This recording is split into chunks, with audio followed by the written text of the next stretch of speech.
भाई और बहनों, पहली बार हिंदुस्तान के इतिहास में, हिस्ट्री में पहली बार किसान टैक्स दे रहा है। पहली बार। ये शर्म की बात है।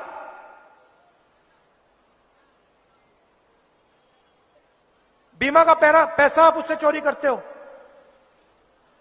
उसका कर्जा माफ नहीं करते, 12% टैक्स ट्रैक्टर पे लेते हो, 18% पेस्टिसाइड पे लेते हो, 5% खाद पे लेते हो, फर्टिलाइजर पे लेते हो। किसान अपने पैरों पे कभी खड़ा हो ही नहीं सकता। मंडी टैक्स लेते हैं, अदानी टैक्स लेते हैं, अंबानी टैक्स लेते हैं। तो यह फर्क है।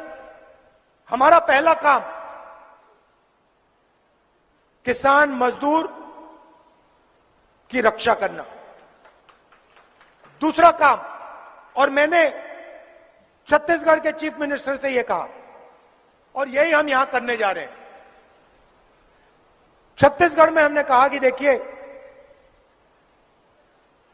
जो भी किसान उगाता है, अलग अलग डिस्ट्रिक्ट्स में हमारे किसान अलग अलग चीजें उगाते हैं।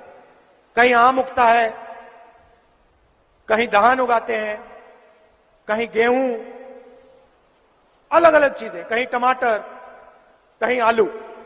छत्तीसगढ़ में हमने कहा है कि देखिए, हर डिस्ट्रिक्ट में जो डिस्ट्रिक्ट के किसान उगाते हैं उसका वहां पर फूड पार्क लग जाना चाहिए। फैक्ट्रियां अगर वहां टमाटर उगाते हैं तो टमाटर केचप की फैक्ट्री वहीं उस डिस्ट्रिक्ट में लगनी चाहिए।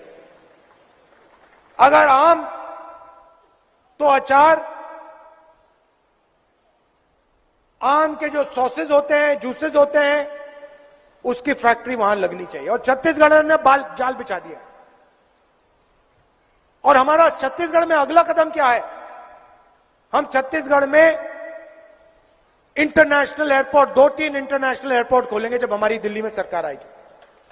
और सीधा छत्तीसगढ़ से आम, धान, चावल, गेहूं सीधा एक्सपोर्ट होगा बाकी दुनिया में।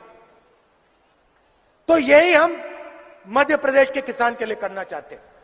मगर अगर किसान की रीढ़ की हड्डी कमजोर होगी तो यह काम नहीं किया जा सकता।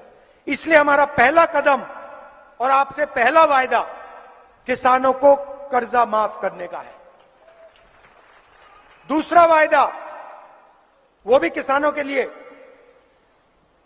गेहूं के लिए 2,600 रुपए प्रति क्विंटल, और यह 2,600 से 3,000 तक जाएगा।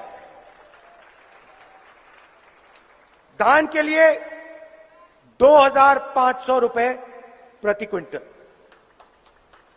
गारंटी, मतलब किसान को इससे कम नहीं मिलेगा। बिजली 100 यूनिट मुफ्त में,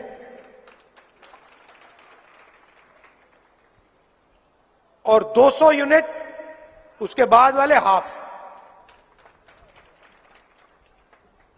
अगर बेटी होगी,